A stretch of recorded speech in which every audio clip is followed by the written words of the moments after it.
اعوذ باللہ من الشیطان الرجیم، بسم اللہ الرحمن الرحیم۔ قل لو شاء اللہ ما تلوته علیکم ولا ادراکم به فقد لبثت فیکم عمرا من قبلہ افلا تعقلون۔ ابھی آپ کے سامنے آیت نمبر 16 کی تلاوت کی گئی، سورہ یونس 10ویں سورت 11واں پارہ۔ آج ہم کریں گے 16 سے 20 تک کی تلاوت اور اس کا ترجمہ پڑھیں گے۔ کہہ دو اے نبی صلی اللہ علیہ وآلہ وسلم، یہ بھی اگر چاہتا اللہ تو نہیں تلاوت کرتا، نہیں پڑھتا تم پر اس قرآن کو، اور نہیں خبر دیتا اللہ تم کو اس عذاب کی، جبکہ میں گزار چکا ہوں تمہارے درمیان ایک عمر اس سے پہلے، کیا پھر نہیں لیتے کام تم عقل سے؟ اللہ سبحانہ و تعالیٰ اس آیت میں فرما رہے ہیں حضور اکرم صلی اللہ علیہ وسلم سے کہ کہہ دو تم کہ اگر میں یہ نہیں بھی پڑھتا قرآن اور نہیں بھی دیتا تم کو اللہ کی خبر، تو میں نے اتنا عرصہ تمہارے درمیان گزارا ہے اپنی عمر، کیونکہ 40 سال کی عمر میں نبوت ملی ہے۔ اس سے پہلے ہی حضور اکرم صلی اللہ علیہ وسلم کو لوگ امین کا لقب سے پکارتے تھے، اور ان کی زندگی بالکل ایک صاف ستھری اور اللہ سبحانہ و تعالیٰ کی عشق میں محو زندگی تھی۔ وہ پہلے سے ہی اللہ سبحانہ و تعالیٰ کی بندگی کرتے تھے اور ہر چیز اللہ سبحانہ و تعالیٰ کے حکم کے مطابق کرتے تھے۔ تو کہہ رہے ہیں کہ کیا تم عقل سے کام نہیں لیتے؟ کیا میں نے تمہارے درمیان زندگی نہیں گزاری؟ کیا تم نہیں پیروی کرتے میری کہ میں کس طرح پیروی کرتا ہوں اپنے رب کی؟ آیت نمبر 17۔ فَمَنْ أَظْلَمُ مِمَّنِ افْتَرَىٰ عَلَى اللَّهِ كَذِبًا أَوْ كَذَّبَ بِآيَاتِهِ إِنَّهُ لَا يُفْلِحُ الْمُجْرِمُونَ۔ پھر کون ہے بڑا ظالم اس شخص سے جو گڑھ رہا ہے اللہ کے بارے میں جھوٹ، یا جھٹلائے آیات کو یعنی ان حقیقتوں کو۔ اس کی حقیقت یہ ہے کہ نہیں فلاح یعنی کامیابی پائیں گے ایسے لوگ، یعنی یہ مجرم ہے، مجرمون، اور نہیں فلاح پائیں گے یہ لوگ جو کہ مجرمین ہیں۔ آیت نمبر 18۔ وَيَعْبُدُونَ مِن دُونِ اللَّهِ مَا لَا يَضُرُّهُمْ وَلَا يَنفَعُهُمْ وَيَقُولُونَ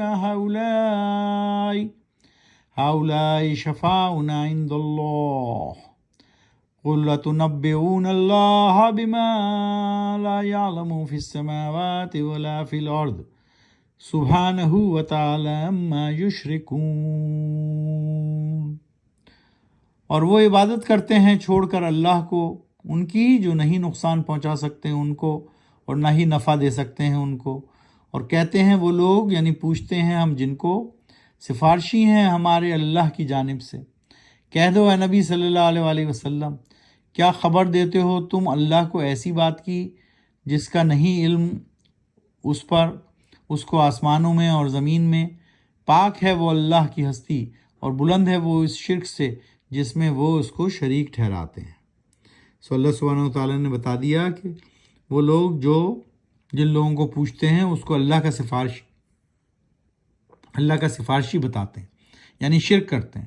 اللہ سبحانہ و تعالیٰ نے اس آیت میں بتا دیا کہ اللہ کی ہستی بلند ہے اور وہ تمام شرک سے پاک ہے، جس سے بھی وہ اس کو شریک ٹھہرا رہے ہیں وہ لغو ہے، غلط ہے اور بہتان ہے۔ آیت نمبر 19۔ وَمَا كَانَ النَّاسُ إِلَّا أُمَّةً وَاحِدَةً فَاخْتَلَفُوا وَلَوْلَا كَلِمَةٌ سَبَقَتْ مِن رَبِّكَ لَقُضِيَ بَيْنَهُمْ فِيمَا فِيهِ يَخْتَلِفُونَ۔ اور نہیں تھے تمام انسان مگر امت ایک پہلے، پھر اختلاف کیا انہوں نے، اور نہیں طے ہوتی ایک بات پہلے ہی سے تمہارے رب کی طرف سے، تو فیصلہ کر دیا جاتا ان کے درمیان ان باتوں کا جن میں وہ اختلاف کرتے ہیں۔ آیت نمبر 20۔ وَيَقُولُونَ لَوْلَا أُنزِلَ عَلَيْهِ آيَاتٌ مِّن رَّبِّهِ فَقُلْ إِنَّمَا الْغَيْبُ لِلَّهِ فَانْتَظِرُوا إِنِّي مَعَكُم مِّنَ الْمُنتَظِرِينَ۔ اور کہتے ہیں کیوں نہیں نازل کی گئی ان پر نشانیاں یعنی معجزے ان کے رب کی طرف سے؟ تو کہہ دیجئے اے نبی صلی اللہ علیہ وآلہ وسلم، یقیناً غیب کا علم صرف اللہ کو ہے، تو انتظار کرو تم بھی اس گھڑی کا جس کا میں انتظار میں ہوں۔ اس طرح آج ہم نے آیت نمبر 16 سے آیت نمبر 20 تک کی تلاوت کی۔ سورہ یونس 10ویں سورت ہے، مکے میں نازل ہوئی، اور پارہ نمبر 11 میں شروع ہوئی ہے۔ پارہ نمبر 11 کا نام ہے یعتذرون۔ اگر ہم سارے پاروں کے نام پڑھیں تو پہلا پارہ تھا الف لام میم، دوسرا پارہ سیقول، تیسرا پارہ تلک الرسل، چوتھا پارہ لن تنالو، پانچواں پارہ والمحسنات، چھٹا پارہ لا یحب اللہ، ساتواں پارہ وَإِذَا سَمِعُوا، آٹھواں پارہ وَلَوْ أَنَّنَا، نواں پارہ قَالَ الْمَلَأُ، دسواں پارہ وَاعْلَمُوا، اور ابھی ہم 11ویں پارے میں ہیں جس کا نام ہے یعتذرون۔ یعتذرون 11واں پارہ ہے اور ابھی ہم 10ویں صورت میں ہیں اور اس کا نام ہے سورہ یونس۔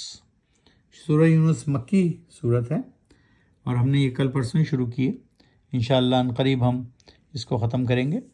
تو قرآن شریف کو سمجھ کر پڑھیے، آہستہ آہستہ پڑھیے، قرآن و سنت کو اپنی زندگی میں نافذ کیجیے، یہی ضابطۂ حیات و ضابطۂ اخلاق ہے اور دنیا اور آخرت میں کامیابی کا ضمانت ہے۔